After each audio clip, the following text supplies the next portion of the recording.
What is the best loophole that you've ever found? Little community center arcade where I used to live as a kid had an air hockey table in the back room. Somebody figured out that if you jimmy the coin slot in just the right way, you could get an extra 3-4 games out of one quarter until the thing was fully pressed in and you'd have to put in a new one. None of us had much money, so this was a lifesaver. The employees didn't really care because what money we did have was typically spent at the snack bar, so they made money off us anyway. I kind of miss that place. They always had fresh watermelon for free for kids who had absolutely no money so nobody would feel left out. Local radio station had a contest where you call in when they play same artist back to back to win a prize. Turns out they had a Now Playing and Up Next feature on their website. My girlfriend at the time would start calling in before the second song even came on. Won tons of prizes ranging from concert tickets to a laptop. My college campus had a cafe with deli and salad bar. The deli sandwiches were way overpriced, like $8 for a standard turkey sandwich. But the salad bar was very reasonable. Subsidized to promote healthy eating, so I found that the salad bar had all the same ingredients as the sandwiches. The meat was just shredded. The deli would sell slices of bread for 25 cents each, so I would just buy the bread, load up and weigh my salad and grab some free mayo and mustard packets, then build my own sandwiches for under $2. Used that trick for my last 2 years. Back in the 90s, Dr. Pepper ran a promotion where you could win stuff from the bottle caps, including a free Dr. Pepper. You just paid for the new soda with the winning bottle cap. I learned that you could look up the bottle and barely read what was written on the inside of the cap. I bought one Dr. Pepper and continued to win maybe 30 or so more Dr. Peppers.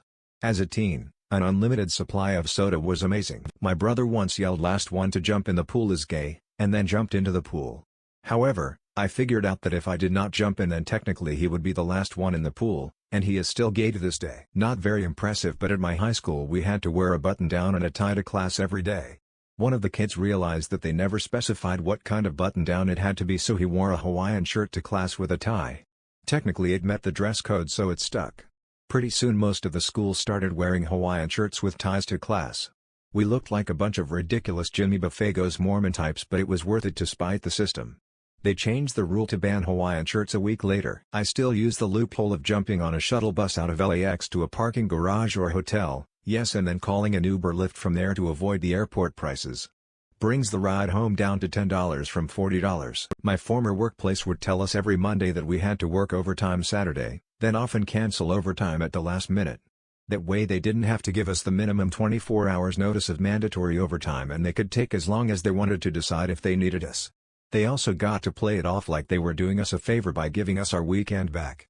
It was a dick move, but it was certainly effective. They used to have a promotion at Wendy's, probably 6 or 7 years ago, where if you filled a survey out on your receipt you could get free burger. I guess they didn't notice that you could take the survey on the receipt of the free burger and just keep getting free ones. So we would just go after school and chain 5 free burgers after we just bought one.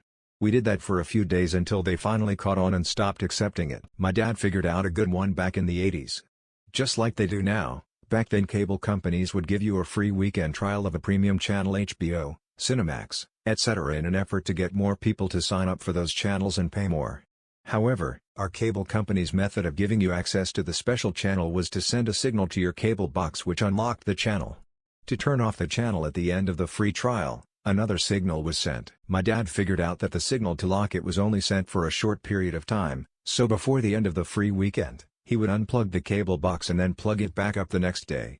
Since the box never got the signal, we would have a free premium channel for a while. Usually after a month or two it would get shut off, so we'd have to wait for the next free trial weekend. I didn't find this loophole, but my friend did a few years back. An online store had this promotion where whoever spent the most money over a month would get free round-trip airplane tickets to anywhere in the world. My friend, who's a fucking genius, found that one thing you could buy on the site was a gift certificate. So he bought a $25 gift certificate and kept spending it on another $25 gift certificate. So he ended up spending $25 on round-trip tickets to Australia. In 3rd grade, our teacher had to leave the room for some kind of emergency, and left one of the students in charge, the teacher's pet, of course. The teacher said that we were not allowed to talk, and if we did, we would have to write 100 times "I will not talk" in class when instructed not to, or something like that. Well, my friend and I were bored, so we started writing out the punishment, and when we were finished, proceeded to talk to each other until the teacher returned. The student left in charge wasn't sure what to do. It was hilarious. During senior year at my high school, we had a baby photo contest. The contest had a bunch of rules about the photo you could submit, but none of them said that the baby had to be you. I submitted a baby picture I found on Google and won Best Dressed Baby X200B. Back in the day, 2 5-piece chicken nuggets at Burger King cost less than a single 8-piece chicken nuggets. Me and those 2 extra nuggets were laughing all the way to the piggy bank. Back in the 1960s, the school district in my hometown was broken up and absorbed into the surrounding districts. Fast forward to 2003. I'm applying to colleges. I discovered that there is a scholarship fund for people living in that old district's area. The district is gone, but the scholarship still exists. I applied, and got the scholarship. I don't think there were any other applicants. That you can jiggle the handle of certain gumball machines to get free gumballs. My university was trying to encourage people to walk, so if we download a specific health tracker that's connected to our account, it would convert steps into points. The points would get you stuff like free coffee, mugs, discounts for stuff, and the most expensive prize, a university hoodie which costs about £30. Now, the health tracking app is pretty basic. It won't let you log your steps manually, however it does let you connect with other health apps. I found a health app that would let me add in the steps, and I logged in an equivalent of 50 kilometers a day, and in a few days of logging manually, I would get myself a hoodie or two, and I didn't get caught. However, I told my friend about it, and he really perfected the method of getting more steps a day, because apparently there was a hidden physical limit to how far a person can walk in a day, but he managed to trick it by setting his height to be 1 centimeter, and because the shorter you are, the more steps you need to take to cover the same distance. In the end he claimed about 10 hoodies, and he would just get them for anyone who asks. The uni found it suspicious, so he received an email telling that the activity had to stop unless he could provide evidence that he walked that much. Another friend had a different method. You get points just by being friends with them on the university health website. He also found that he could access a list of everyone who had an account in that website. So he made a Python script that would automatically send a request to everyone, earning him points. I used to get the train from Liverpool to Manchester every day. The fares were extortionate. £15 a day. Instead, I'd get a 30-day return on Monday in Liverpool, £20. Then on the way home I'd get another 30-day return in Manchester, £20. As long as the return tickets never got stamped, I'd reuse them, so I always had a valid ticket to travel. It helped that I was always on the first train, and the guard could not be bothered to check tickets, and on the way home I was on the rush hour train and they couldn't get up the train to check. It saved me thousands. This was before the barriers at most train stations now though, so probably a lot harder to do. Italian restaurant my family loves had a candy claw machine we played every time we went. But the trick to learn was, if the claw closed all the way it thought that meant you didn't get anything, and would let you play till you did get something. This means we would go for individual items that would fit into the claw perfectly, one sucker, one Laffy Taffy, so it would close all the way, instead of trying to get a big lot all at once. That way it wouldn't register the candy and we could keep going and going. We actually took so long once our parents made us leave before our turn was up, and we still left with handfuls of candy. The best part? IT only cost $0.25. They no longer have that machine. I took a survey course in college, which basically amounted to a course the school was planning to offer in the future, but giving the professor an opportunity to fine-tune the curriculum before officially offering it as a class. Easy enough course, got my credit, went home happy. Next semester the course went live and was offered under a different course number, but the description was identical. Signed up, never attended a class, took the final and got my credit again. When I was in high school I applied for a summer job with the county. As part of the unbiased application process, each applicant was asked to take an intelligence test. The test consisted of about 80 questions. Each question was 4 or 5 line drawings, and you had to put an X in the box next to the one that didn't belong. Pretty easy.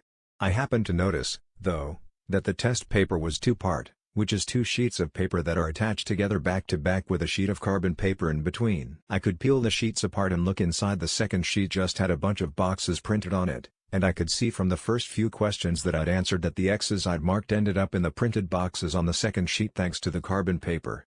So, I did all of the questions with obvious answers, and if I was unsure, I just peeled the paper apart, noted where the box was printed on the second sheet, and made sure I got it right. Of course, I got 100. I figured that if you can cheat on an intelligence test, you're pretty smart. My friend made a spreadsheet of all the restaurants in town that gave you free stuff for your birthday, and mapped out the shortest route to take you to all of them. Using LimeWire to download LimeWire Pro when I was in high school. I can't remember when it happened, but it was years ago. I think it was Nestea, or some other canned tea, but if you bought a case of tea then there was a coupon on the box for a free case. Except it was on every case, so now you have case 2 and another free case coupon. All the tea could be had. My high school had a stupid rule that banned you from attending prom if you went to a Saturday detention that semester. I got in trouble and was assigned to Sat. D Hall, but my girlfriend really wanted to go to prom. I just kept skipping it and they kept adding more until they rolled it into a day of actual suspension. They had no rule barring you from prom for an out-of-school suspension, so I got a day off and took my girl to prom. For a while McDonald's had a promo where, when you walked in, you could scan a QR code and possibly get free food. However, different locations and different cutouts had different codes. I took pics of as many unique codes I could find, put them all on a handy PDF, and scanned them all using an Android device and an iOS device before lunch. I got free extra value meals regularly. In fact, I still had a couple free ones left over when they stopped the promotion. Old job had a loophole about time. It worked as such. If you were scheduled for 8 a.m. shift you had 7 minutes to arrive and be on time. If you arrived past the 7 minutes you were considered 15 minutes late. Loophole. It worked the same for clocking out. If you stayed and helped for an extra 7 minutes and clocked out, you got an extra 15 minutes of pay. During my tenure there, I would always ask if people needed extra help and make sure I stayed past the 7 minutes. This went on for a full year. Got probably close to an extra 24 hours of pay. Our local Tesco accidentally had 2 offers for Terry's chocolate orange at once, so if you bought 4 or a multiple of 4 they gave you 50p. Tried not to abuse it since if they noticed they change it, but bought 4 chocolate oranges with other stuff through the self-checkout every day for almost 2 weeks before they corrected it. I planned to save them for Christmas presents, but Christmas was 4 months away, and you know how delicious Terry's chocolate oranges are. Added to all non-Brits out there, since apparently they're not sold elsewhere, they're fucking delicious. If you ever come to England, do yourself a favor and buy one, or find a foreign confectionery shop and hope they sell them there. When Presto Card first came out in Toronto, the swipe card that gets you onto public transit, the card I got was faulty from the moment I bought it. I'd loaded it with cash, but 9 times out of 10 it wouldn't scan. The transit operators would see me curse swear at it and let me through the gates anyway. Then I'd pick up a transfer which passed as my proof of payment. I must have done that a good 30 times over the course of 2 months, saved myself $100 or so on transit. Didn't want to push my luck too much, so eventually replaced the card with a working one. I was working maintenance at McDonald's when they did a Best Buy Bucks promotion. Large sodas and large fries had a scratch-off that was worth at least $1 at Best Buy. I would go through the trash daily, pulling out all the discarded scratch-offs. I got a free computer that year for Christmas. I also had the poor cashier at Best Buy in tears. She had to manually scan each scratch-off and verify the dollar amount. Not me, but I read about a guy that bought coins from the Canadian Mint with his credit card, deposited them in his bank, they have value, and ended up doing this multiple times, which turned to millions of air miles. There was a drink machine in college that was 75 cents for a juice. If you put $1 in, it gave you 5 quarters and change. I got a juice every day for months before they finally fixed it. I had a lawyer friend who leased a car from a dealer that had a really poorly written contract. Depending on how a car lease is written, and maybe depending on what state you're in, the dealer either continues to hold title to the car while it's leased to you with the contract giving you right of possession, or you hold title to the car while the dealership has a lien on the title so that ownership returns to the dealer at the end of the lease. This contract gave the dealer the lien, rather than the title, but the way it was written, the entire contract expired at the end of the lease term, including the provision that returned the title to the dealer. So essentially, the contract disappears, my friend is left with both the car and the title to the car, the dealer has no legal rights to the car. The dealership called her and asked when she would be returning the car. She says, "I'm not." They said, "Oh, you're buying the car?" She says, "No, I'm just gonna keep it, thanks." The dealer sued her, then once they looked closer they realized they fucked up the contract, and offered to settle. Since she wasn't completely confident that a judge wouldn't just find a way to justify giving the car back to the dealer, she settled, but the settlement ended up being her buying the car for like 20 of its value. Free internet access during the early days of the internet. AOL. If you signed up for that free month, call to cancel, they would give you a free month or 2. Cancel at the end of that period, then sign back up with a different checking or savings account. Same process, by that time the original account would fall off their list of known accounts so you could go back to that one. I got 2 years of free internet that way, and got my mom perma-banned from AOL. Edit. This became more popular than I thought. My inbox is getting run up in, but why all the AOL hate? They weren't that bad as far as early ISPs went. I mainly used them from 95 to 98ish, some odd 99. Maybe used a month here a month there through the early aughts to fill in a need every now again if I was between ISPs. I used to work at Papa John's to pay my way through college. There was a contest we had where if you got someone to upsize their pizza from like a medium to a large for an extra $2, you got points towards movie tickets. A large was simply $2 extra normally anyways. Anyone that ordered a large, I simply put in a medium and upsized it. I won every fucking week. My coworkers didn't notice this obvious loophole and it didn't cost the customer extra, so I didn't have a problem with this morally gray area. Free movie tickets every week was a huge in college. Favorite online clothing store used to do BOGO, but if you returned the item you paid for you could keep the free item. It was crazy.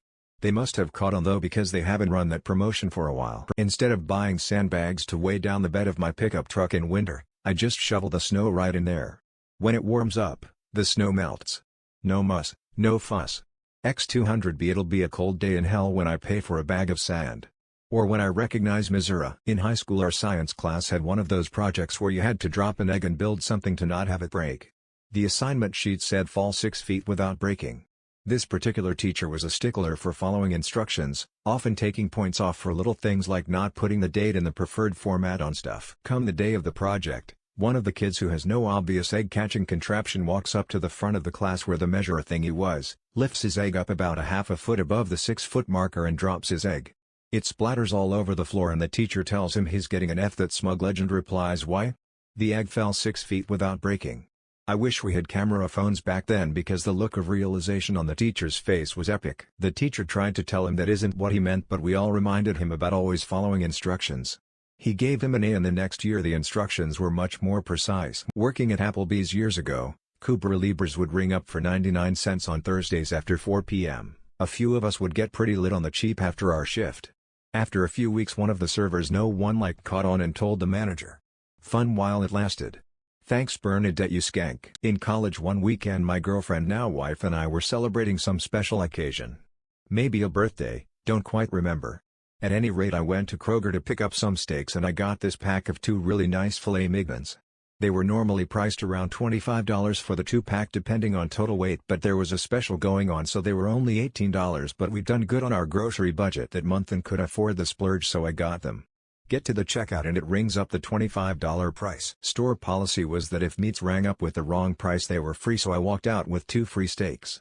Of course, being a broke college student I walked my ass right back in there and filled up the cart with every last package of those steaks and they all rang up wrong so they were free. We ate delicious steak for every meal for a few days after that. We were tired of it by the time we finally finished them. Snake on Nokia 3310. Pause the game the moment the snake eats food. You collect points while that snake ain't getting any longer. When I was a kid my town had a slow bike race tournament. So the objective was to cross the finish line in last place. The key is to keep your balance. Well, the rules stated that each time your foot hit the ground you would have 5 seconds subtracted from your time. But it didn't say anything about keeping your foot planted on the ground. So once the race started I just stood there and waited until everyone else finished, waited a good 5 seconds after that, then just rode across the finish line. Ultimately they didn't let me win, which I think is horse shit because they wrote shitty rules and a 12-year-old found a loophole. I used to work on checkouts and at one point they started to care about scan speeds. The top 3 people on items per minute got star points that could be exchanged for several things including a gift card to spend in store. 1 star point £1. I figured out pretty early that it was timed from scanning between items, not in a continuous fashion or between a transaction. If you pressed the total button it stopped the timer, so I abused it hard. There was a target of 18 items per minute. The first month I had 40 items a minute, second place was 28. Obviously I won the points that month. But it looked suspicious so I pulled it back a little and kept it around a low 30 to make it believable. Paid for my shopping for about 6 months using that trick. In 2014 I had the movie pass and only a part-time job, so I would go to the movies a lot. If I went early I would use my movie pass to buy a later movie from the kiosk, then go to the box office to exchange it for the earlier show. Since the early shows are cheaper AMC would usually give me the difference in cash. UK McDonald's. Buy a drink, use the receipt to fill out a short survey, get Bug Mac and fries for $1.99. I feel pretty guilty for this one but I'll tell it anyways. This was about 5 years back when I still played the Yu-Gi-Oh trading card game. A new set came out that was about $20 per box. Target ordered them in bulk so they arrived in larger boxes that contained 5 sets per box. For some reason Target didn't bother opening the larger boxes, so I just took the whole thing to the cashier and got 5 sets for the price of 1. I told a few friends and we ended up driving to 4 different Targets and got the same results. Not so much a loophole, but a broken system. The iPads at LaGuardia Airport. You log in, buy a coffee or beer, instantly you get green currency buys you actual stuff and gold coins allows you to play their games. You play video poker or blackjack. I play blackjack and play two hands simultaneously. You make it max bets every time. I fly a fair amount. Every time I sit down for about an hour and win about 10-30K in this fake currency. You use it to buy snacks for your flight like 20 ounces sodas, bags of chips etc. I've often left with a few sodas and bags of chips after like an hour. I'm going to sit there anyways waiting for my flight, might as well make it worth it. The moment you run out of gold coins, you just have to watch a short ad and it replenishes. By playing max bet every time, you shorten the time it takes to accumulate worthwhile sums. Discovered that the laundry machine in my building didn't discriminate between quarters and loonies $1 coins, for the non-Canadians. If the machine wanted 5 coins, it wasn't fussy about what combination, as long as it got 5 actual coins. I knew that Loophole's days were numbered, when I ran into another building resident who said to me, "Hey, you know about the trick with quarters, right?" "Yeah, as soon as it starts getting disseminated, guaranteed it'll reach the people in charge in no time." Not sure if this will still work, but when my buddies and I would go to see a movie, we'd only buy 2 tickets and 2 of us would go in. One of us would then take both ticket stubs and pretend like we were going out for a smoke and come back in with another buddy. We'd do this until all of us got in. Michigan used to have a law that a minor could not plead guilty to a crime without a lawyer. I found this out by accident when I was 13 and used it 3 more times before I was an adult. What happens is that I as a minor would just plead guilty, they would then give me a sentencing date and let me leave. Then a week or so later I would get a letter stating that it is not legal for me to plead guilty without a lawyer and my case was dismissed, or thrown out because of it. I got out of 3 minor in possession tickets that way. If you want double meat at Chipotle, ask for it after the first scoop so the first scoop isn't compromised by the idea of a second. At my college, big-ass deli pickles were $1.25 at the Albertsons in our strip mall-turned campus. At self-checkout you couldn't even find any conceivable way to input this particular deli pickle. It requested to be weighed on the scale. Its weight ultimately cost less than 10 cents. This started me and my friend's 40-cent pickle exclusive lunch diet for months. Math lesson teacher for this project: you will work in groups of less than 7. Me sir, 1 is less than 7, teacher okay, fine. Do it all yourself then. I got 70 on this assignment, highest mark I ever got in group work. There were old codes on baseball cards you could put into the website towards a PS Vita, so I bought a set of like 5,000 codes online to start inputting for like $20. Figured even if it's fake and I lose $20 it's not a big deal for a $200 value. There was a max allowance per day of how many you could input, which sucked, but it also struck me as odd that this person had all codes that were indeed working, as if the codes weren't unique or random or one-time use, they were one-time use per account. I never did input enough codes for a PS Vita, but I did make a few $100 on eBay selling the codes for $30 over and over again. When I was still in university, I used to work as a rep for a big telecom company. The store was in a somewhat wealthy neighborhood, so people would come in to trade in their phones pretty often. Of course, as you all know, the telecom companies give you a shit price for your phone when you trade it in, so I always offered the client the possibility to buy it myself cash, for an amount that was in between the one being offered by our company and the one I knew I could sell up for on Kijiji Craigslist. So I would buy around 5 to 10 phones per week and resell it for a profit. It wasn't a true loophole, but still a win-win situation for everyone involved, except the company. Fuck them anyway, they overcharge their clients here in Canada. There's a Chinese place my dad and I used to go eat at often. Buffet. Before $3.30 it was about $8, after $330 it jumped to around $14 or so, and they brought out the frog legs and seafood and stuff. So what we did was show up at around 3:15, and since I'm allergic to shellfish I would just get my regular fried rice and pepper steak. He would get a small plate of whatever, then when the frog legs come out, he would devour them. So basically we paid minimal price for the evening food. At one point on the McDonald's app there was a bug where you could order 40 nuggets for $1 because whoever set up the app forgot a zero, so me and my friends order like 200 nuggets for $5, then got some other stuff so the cashier person wouldn't pay attention and we would pig out on nugs. Costco, if something is mislabeled Mies price they will honor the lower price. It was near Christmas, I was shopping for a prime rib roast. Usually the prime rib roasts are $16 to $18 per pound. They had USDA prime rib primal, the whole roast marked as USDA choice chuck, about $3.50 per pound. I walked out with two 12-ish pounds roasts that should have been $400, but I only paid $80 for them. I used to work as the vendor receiver manager for Food Lion. I used to really love Dr. Pepper back then, now I'm a cherry Coke man. We were having a sale where Dr. Pepper was 59 cents for a 2-liter. I was excited until I talked to the driver who delivered the product and he was like, "Yeah, I have a fuck ton of coupons for 55% off that we are sticking on them for next week." I calmed myself and asked him for as many as he was willing to part with. He handed me 400 coupons. The coupons were already active. I bought 402 liters of Drive Pepper at 4 cents each. I cleared out 2 stores in my town. Some of you are probably wondering if I filled up a bathtub with Dr. Pepper and bathed in it. The answer is yes. Because I could. If you live in an area that has Amazon Prime now and need something but not enough to meet the $35 order minimum for free delivery, you can buy an Amazon gift card to meet the minimum and then add it to your account to apply towards your next purchase. McDonald's have a promotion in the UK. If you buy anything, at the top of the receipt is a link to give feedback on your experience and they'll give you a code to get an extra value meal for £1.99. I then learned from a friend at McDonald's that on their tills, there's no option to input a code or verify it. So now whenever I fancy a Big Mac and fries for £1.99, all I need to do is show them the top section of my receipt and I've got myself a deal. I got Movie Pass when THR absolutely insane $10 a month deal came out. Our local movie chain Regal has a reward program where you get points for purchasing tickets and concessions which you can trade in for free movies and food. For whatever reason, Regal allowed you to swipe your rewards card even when you used Movie Pass. My husband and I used one rewards account and went crazy seeing movies all of the time. Now that Movie Pass officially blows and we've cancelled our account, we're still getting free movies with the points we accrued. When I started work at my new job, they emailed me a contract to sign.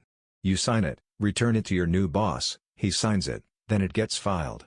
The contract was a PDF but I converted it to Word so that I could modify one of the lines to at the termination of employment. The employee must return all company property and be handed a lemon meringue pie for each month of employment. New boss signed it without looking at it too closely and it has now been filed. I have been working here for approximately 80 lemon meringue pies now, but it has been a while and now I am starting to wonder if I really pulled it off or if I just thought about it without actually doing it. I can't ask to see my employment contract without arousing suspicion. GameStop once had a return any 5 games for $10 in credit deal.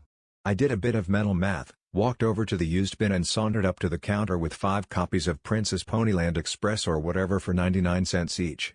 The cashier looked more curious than weirded out as he rang them up. I swiped my card and then gestured at my pile of used garbage and said I'd like to trade in some games. He laughed out loud, gave me a high five and said this promo has been live for weeks and you're the first person to figure it out. I can't let you abuse it, but just take any one game you want. And that's how I got Red Dead Redemption 1 for the low price of high-fiving a GameStop employee. Back in the 1980s many coin-op video games could be hacked with a piece of thread taped to a quarter. You couldn't pull the quarter back out, but you could lower it slowly until it tripped the credit switch, and then you could jiggle it up and down racking up as many credits as you wanted for the single quarter. We played hundreds of hours of video games for very little actual money spent, and would often get bored and leave games with dozens of credits for the next person to find. Before anyone points it out, that's less of a loophole and more just stealing. Definitely don't try it at home. My brother got free parking for pretty much his entire time at university. It was that golden period when the pay parking kiosks were able to accept credit cards, but before they were actually connected. They'd read a card and check it against a locally stored list of band numbers, and once a month the meter maid would download the transactions, process them, and update the blacklist. My brother found that they'd accept those prepaid gift cards if they were backed by Visa or MasterCard, but couldn't check the available balance, so he'd buy one, use the balance up on whatever, then use the card for parking until the end of the month when it'd get processed, found to not have funds, and banned. Rinse and repeat. Guy saved probably $2,500 over his degree. Edit. Y'all can stop telling me this is illegal, I don't give a flying fuck and you are far from the first to say so. I own a car and live in the general DC area. My first 6 months here, I couldn't get a street parking permit because my name wasn't on the title. It was technically my dad's car, but for all intents and purposes it was mine.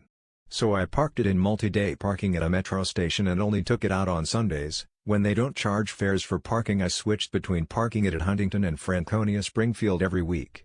Boom, safe, monitored, free parking even while living in downtown DC. Saved the $250 it would have taken me to get a reciprocity parking permit, whatever the charge would have been to put my name on the title in my home state, and the cost of parking it at a parking garage. Club Penguin unlimited coins. No joke? But at the top of my head the only thing I can think about is the one loophole my mom found. She works almost daily every week and unfortunately the store she works for, even though it's a multi-million company, can't afford to have employee parking. So my mom has to, well in this case had to pay €3.50 daily, around €15.50 a week just to park in one of the pay and display car parks with the rest of the customers. When you'd put in the money in the machine, a copy of the ticket would come out, showing the price and the time and date of purchase. The ticket would only be for the day, but on the ticket the 2 digits of the day don't print out properly, so my mom figured out that if she buys one ticket at the start of the month, she wouldn't have to buy another one till the next month. The tickets were rarely checked and if they were no one could say anything because the month is barely visible. That's also saving €70 a month. In 8th grade we played a history game and people selected me to be the banker. Our goal was to get the French out of debt and we had to select what taxes we should set on goods, trades and other various things. So I talked with the merchant population or bourgeoisie and allowed them to trade with each other at a lower than normal tax, so it incentivized high quantity trade, and the only catch was that I get a 10 cut from each trade. So a few merchants made 3-way trades with exponentially increasing quantities from the 3-way trade until they were all rich and the French debt was removed in less than a day. The project was supposed to last 2 weeks and we weren't supposed to get out of debt. My high school required you to attend a certain minimal number of classes a year in order to graduate. If you missed too many days, they made you go to Saturday school to make up missed days. But Saturday school was great, it was just half days and sitting quietly reading a book. In any case, I realized that they didn't track when you were absent and when you did Saturday school. So I just went to every Saturday school to build up credit so I could skip days later in the year whenever I wanted. In my high school we had the rule if you lost your book you get a new one. But if you don't return it before the end of the school year you have to pay for the book. In the first few weeks I lost my books. Eventually I got a stack at home and in my locker. Never had to drag a heavy backpack. Not exactly a loophole, but back in college the law that banned open containers of alcohol lapsed during finals week. Someone in the county government forgot it was expiring and so renewal wasn't put onto the Board of Supervisors' agenda in time. Word spread to the college town adjacent to campus rather quickly. A group of drinking-age students went to one of the liquor stores, bought a keg, rolled it down the street, and planted it right in front of the little police outpost for an impromptu kegger. The entire week or two during the lapse was great. There was far less stress and animosity between students and police. They still stopped and carded kids to verify they were legal to drink, but the tension between them was non-existent. Sadly, everything went back to the confrontational status quo between students and law enforcement a couple weeks later when they renewed the law. In many states, contributions to a 529 are tax deductible. But it's not just for saving for your kids' college. If you're going to school at least half-time as an adult while working, you can contribute your rent mortgage money to the 529, immediately withdraw it, and effectively have your rent exempt from state income taxes. You can do this up to your school's total estimated cost of attendance line item for room board. Similarly for textbooks, groceries, and other supplies which should have their own line items, but housing is by far the biggest allowance. Saved me about $1,000 during grad school, and I haven't heard of anyone doing this before. Oh, and if this applies to you, you can backdate this for all the rent you've paid during the semesters this calendar year thus far. You've got until Jan 1 to make withdrawals from a 529 for your 2018 educational expenses, but jump on now because it takes a few weeks to cycle through. Check to see if your state allows this exemption. I know CO does. Added, you can do this for tuition too. I forgot to mention that since mine was covered by my employer so I couldn't count that as an expense. But that should also be a tidy chunk of change. Edit 2. I will make the caveat that I am just a guy on the internet and not a financial advisor. Read up on your state's 529 laws. What constitutes 529 qualified withdrawals? https thecollegeinvestor.com 18,450 qualified expenses 529 plan, and what records you need to keep before trying this out. So at my college, they offer a promotion with a certain brand of milk bottles where you can buy one for $4 and return the bottle for $2. Well, I recently found out the Safeway by girlfriend's dorm sells the exact same brand of milk for $2 bottle. Got some in-ear headphones at this big branch electronics store. Didn't like them, the quality was shit and they just didn't fit in my ear nice. So I went back to the store to receive the answer that I couldn't return the headphones because of hygiene reasons. When I went home I checked their website for any weird return policy rules. Didn't find anything useful, but it did say that I had a 2-year guarantee on it. So I drowned my headphones in the sink, and smashed them against a wall for 5 minutes. Headphones were broken. I went to the shop again to tell them that my headphones were broken and that I'd like to have a refund. They gave me one without question. It would have saved them a lot of hassle if they just accepted my headphones in the first place. With the 2-year guarantee, when my 2 years are almost over, I asked for a refund of money instead of the same headphones, which I used to buy the same headphones, which resets the policy. Back in 2013, Papa John's had a promo for the Super Bowl where if you called the coin toss correctly, you would get a voucher for a free one-topping pizza. However, the only control in place was you could only enter the contest one time per email address. I created more than 60 emails, half of them calling heads, half tails. Ate free for 6 weeks. Added my highest rated comment ever is talking about ripping off Papa John's. Never change Reddit. When I was LARPing, I fully read a contract about selling my soul. There was some unfortunate wording in there that gave me all the bonuses the contract offered, without actually having to give up my soul. McDonald's has a thing right now where you peel off a thing and have 1/4 chance of winning free fries or a McFlurry or something, but only certain items had the peel. Water, which is free, is served in the cup with a peel. You can already tell what happens next. When World of Warcraft first came out, there was a quest called Fellwood Slime Sample. Some of the slimes contained items you could vend for 1.53 gold. You could fill inventory, fly to town to open it and vend, then go back and keep collecting and selling without ever turning in the final step of the quest.